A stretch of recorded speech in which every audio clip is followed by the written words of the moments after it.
Trump వచ్చిన తర్వాత చివరికి ఇది జరుగుతుంది అనుకున్నా జరిగింది. ఏంటంటే మ్యారేజ్ ద్వారా గ్రీన్ కార్డ్ సంపాదించి చూడండి, వాళ్ళకి ఎసరు పడుతుందని నేను ముందే ఊహించాను. అది జరిగింది. అంటే ఈయన ఈ వీసా ఆ వీసా అని కాదు, ఈ పెళ్ళైన తర్వాత సంపాదించే గ్రీన్ కార్డు హోల్డర్స్ కూడా ఇది ప్రాబ్లం అయిపోయింది. అంటే ఇప్పుడు ఇంత ముందుకు గ్రీన్ కార్డ్ అనేది 1.5 ఇయర్లో ఈజీగా వచ్చేసేది. సో ఇప్పుడైతే అసలుకు మినిమం 3 ఇయర్స్ పడుతుంది. నియర్లీ 50,000 పీపుల్ ఈ మ్యారేజ్ గ్రీన్ కార్డు కోసం వెయిట్ చేస్తున్న వాళ్ళు ఉన్నది. ఇప్పుడు వాళ్ళలో కూడా వెయిటింగ్ లిస్ట్ అనేది ఉందట.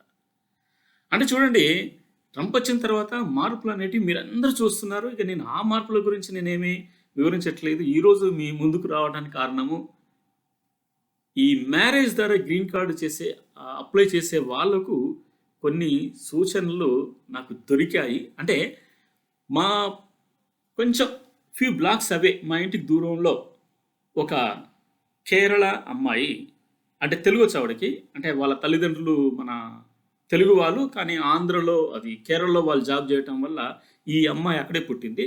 అమ్మాయి పేరు ఎక్స్, బట్ నేను పూజ అనేసి ఒక పేరు చెప్తున్నాను. ఈ అమ్మాయి అమెరికాకు వచ్చిన తర్వాత ఒక తెల్లతని ప్రేమించేసి పెళ్లి చేసుకుంది. ఓకే, బాగానే ఉంది. సో గ్రీన్ కార్డు అప్లై ప్రాసెస్లో ఉన్నారు, చేశారు. అయితే నేను అప్పుడప్పుడు ట్రైన్ స్టేషన్కి వెళ్తూ ఉంటే ఈవిడ కనిపిస్తుండేది. ఎప్పుడు కూడా హాయ్ అని లేదు. ఒకసారి ఆవిడ దగ్గరికి వచ్చి మాట్లాడేసేసింది, నాకు కొంచెం తెలుగు వచ్చు, మా అమ్మ నాన్నలు తెలుగు వాళ్ళు అనేసి. అంటే అప్పటి నుంచి వాళ్ళు మా ఇంటికి రావడం, మేము వాళ్ళ ఇంటికి వెళ్ళడం జరిగింది. సో వాళ్ళు అప్పుడే కొత్తగా మ్యారేజ్ అయిపోయింది. సో నేను కొన్ని క్వశ్చన్లు అడగాలనుకుంటున్నాను పూజ. మరి ఏమంటావు అంటే, ఏంటి ఆ క్వశ్చన్స్ అంటే, మీరు ఈ గ్రీన్ కార్డ్ అప్లై చేసేటప్పుడు మీకు క్వశ్చన్స్ ఏమొచ్చినాయి అనేసి నేను అడగాలనుకుంటున్నాను, చెప్తారా అంటే ఆవిడ నవ్వేసింది ఫస్ట్. శివగారు, అసలు ఆ క్వశ్చన్స్ అనేటివి చాలా కామెడీగా ఉన్నాయి, కొన్ని ట్రికీగా ఉన్నాయి. వాళ్ళు అడిగిన ప్రశ్నలు అంటే చాలా అదిగా ఉన్నాయి. మరి అంటే నేనన్నా చెప్పు, ఏ క్వశ్చన్స్ అయినా పర్వాలేదు, చెప్తేనే బాగుంటుంది కదా. మన ఇండియన్స్కు ఇలా ఇక్కడ సిటిజన్స్ ఇండియన్స్ను వాళ్ళకి పెళ్లి చేసుకోవాలనుకుంటే కొంచెం వాళ్ళకి ఉపయోగకరంగా ఉంటుందంటే సరే అనేసి అమ్మాయి షేర్ చేయడం మొదలుపెట్టేసింది అన్నట్టు. సో నేను ఆ అమ్మాయికి ప్రశ్నలు వేశాను. ఆ అమ్మాయి ప్రశ్నలు నేను మర్చిపోకూడదు అనేసి నేను ఒక పేపర్లో రాసుకున్నాను.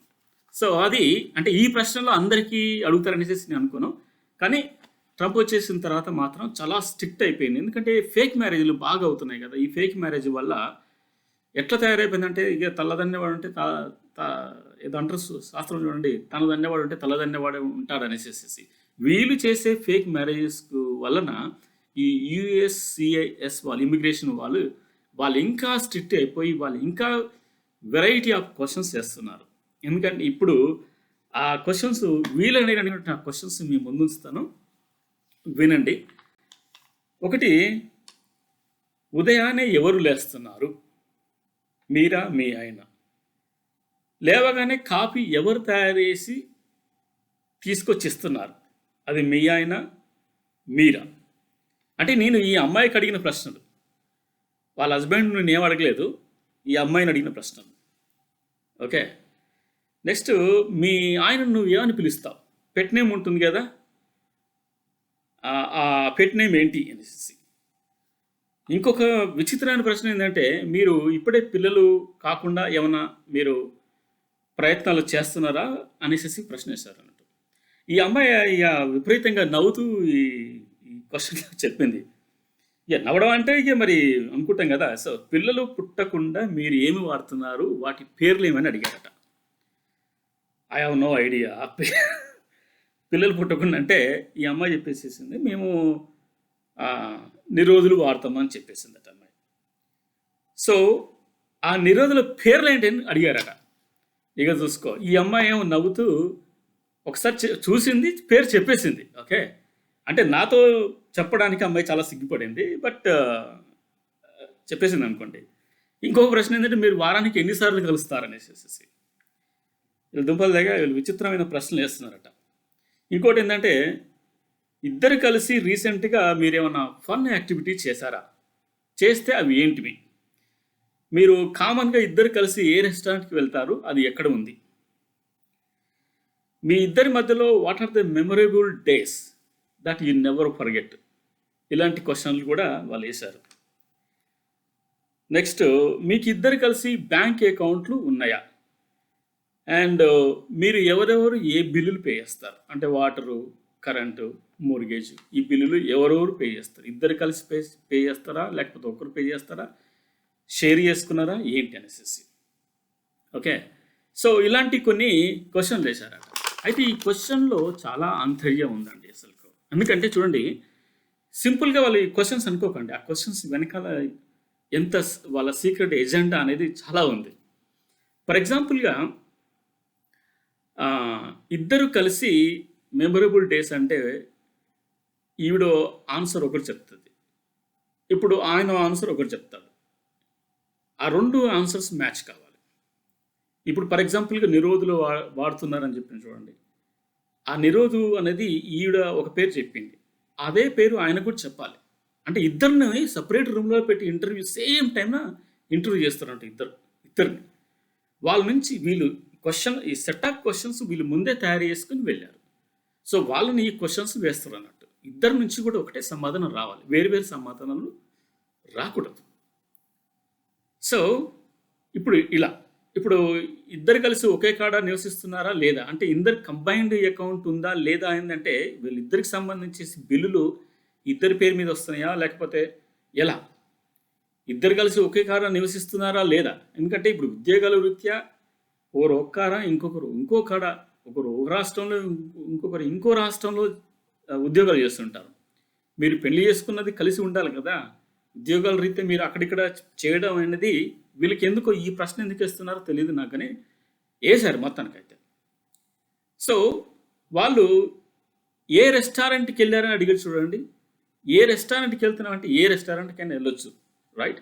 కానీ మేము పలానా రోజున పలానా రెస్టారెంట్కి వెళ్ళినామంటే వాళ్ళు ఆ రెస్టారెంట్ యొక్క కెమెరా డీటెయిల్స్, వాళ్ళ ట్రాన్సాక్షన్స్ ఆన్ దట్ డే ఇవన్నీ చెక్ చేస్తున్నారు. అంటే ఏంది, వీళ్ళు చెప్పింది కరెక్టా అవద్దమా, వీళ్ళు అంటే కలిసి మ్యారేజ్ చేసుకున్నది నిజమేనా, లేకపోతే కేవలం గ్రీన్ కార్డ్ కోసం పెళ్లి చేసుకున్నారా అనేది ఇవన్నీ విషయాలు రాబట్టడానికి. ఇప్పుడు దొంగ ఫేక్ మ్యారేజ్లు అయితే చూడండి, ఒకసారి దొంగ వాళ్ళు ఉత్తుత్తగానే మ్యారేజ్ చేసుకోవాలని అనుకుందాం. ఆ దొంగ మ్యారేజ్ చేసుకున్నప్పుడు ఈ యొక్క శారీరకాన్ని కలుస్తారు కదా. ఇప్పుడు నిజంగా మ్యారేజ్ చేసుకుంటే శారీరకంగా కలుస్తారు. ఆ దొంగ మ్యారేజ్ చేసుకుంటే ఏమవుతుంది, వాళ్ళు తిక్క ఆన్సర్లు ఇస్తారు. మేము కలుస్తున్నాము, నిరోధులు వాడుతున్నాము అనేసి అంటారు కదా. సో అందుకనే వీళ్ళు ఏ నిరోధు కంపెనీ పేరేంటి అనేసి అడిగారు. భార్యాభర్తలు నిజంగా భార్యాభర్తలు అయితే కలుస్తారు కాబట్టి అవన్నీ తెలుస్తాయి వాళ్ళకి, రైట్? అంటే ఇలాంటి ట్రికీ క్వశ్చన్స్, అంటే ఈ అడిగిన ప్రశ్నలన్నింటిలో కూడా ఒక హిడెన్ ఎజెండా అనేది ఉందన్నట్టు వీళ్ళకి. సో అందువలన ఇప్పుడు గ్రీన్ కార్డ్ అనేది ట్రంప్ వచ్చేసిన తర్వాత చాలా స్ట్రిక్ట్ అయిపోయింది. ఎలాంటి ఫేక్ మ్యారేజ్లు జరగకూడదు. అండ్ పెళ్లి చేసుకున్న తర్వాత కూడా మీరు కలిసి ఉండాలి. పెళ్ళి అయిపోయిన తర్వాత మేము విడిపోతాము అంటే ఇంతకుముందుకు కొంచెం కుదరదు. ఇప్పుడు అంటే గ్రీన్ కార్డ్ వచ్చేసిన తర్వాత కూడా వీళ్ళు కలిసి ఉండేటట్టు వీళ్ళు యాక్షన్లు తీసుకుంటున్నారండి. ఈ విషయం ఏంటంటే అసలు చాలామంది విడాకులు తీసుకుంటున్నారు. అమెరికాకు వచ్చిన తర్వాత కూడా ఇండియన్స్ కూడా విడాకులు బాగా, మరి ఇక్కడ అమెరికా సహవాస దోషం ఏంటో కానీ చాలామంది విడాకులు తీసేసుకుంటున్నారు. అండ్ విడాకులు అయిపోయిన తర్వాత మళ్ళీ ఇండియన్స్ ఏం చేస్తున్నారు, ఇండియా వైపే చూస్తున్నారు. ఇండియాలో మళ్ళీ ఇంకొక అమ్మాయిని పెళ్లి చేసుకుందాం అనేసి. అందువలన ఇండియాలో ఉన్నటువంటి పేరెంట్స్ కూడా వాళ్ళ పిల్లను ఇచ్చేస్తే అమెరికాలో క్షేమంగా ఉంటుంది, సంతోషంగా ఉంటుందని ఆలోచిస్తున్నారు. కానీ ఇప్పుడు వీసా ప్రాసెస్ టైమింగ్ అనేది చాలా ఎక్కువ అయిపోయేసరికి ఇప్పుడు పరిస్థితులు మారిపోయినాయండి. ఇక వీళ్ళు చాలామంది ఇప్పుడు ఏమాలోచిస్తున్నారంటే ఈ 3 సంవత్సరాలు దీనికోసం వెయిట్ చేసే బదులు ఇక్కడ ఉన్న అమ్మాయిని పెళ్లి చేసుకుంటే అయిపోదులే అనేసి వాళ్ళు ఇంకా ఇండియా వైపు చూడటం అనేది తక్కువైపోయింది.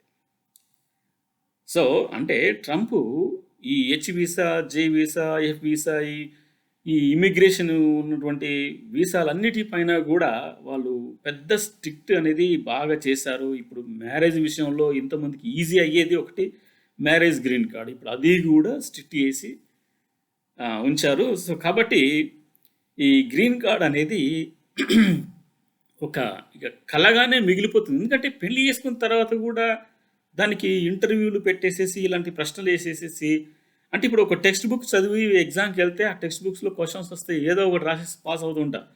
ఇక ఈ మ్యారేజ్ విషయంలో వాళ్ళ ఇంటర్వ్యూ క్వశ్చన్స్ అనేటివి ఇద్దరికి మ్యాచ్ కాకపోతే ఆ యొక్క గ్రీన్ కార్డు కూడా డిలే అయిపోతుంది, క్యాన్సిల్ అయిపోతుంది. సో ఇలా రకరకాలుగా అంటే they want to make sure కలిసి ఉన్నారా లేదా. వాళ్ళు ఇంకొకసారి వాళ్ళ ఇంటికి కూడా వస్తున్నారట. ఆల్ ఆఫ్ సడన్గా వస్తున్నారు, చూస్తున్నారు వాళ్ళు కరెక్ట్గా కలిసి ఉన్నారా లేదా అనేసి.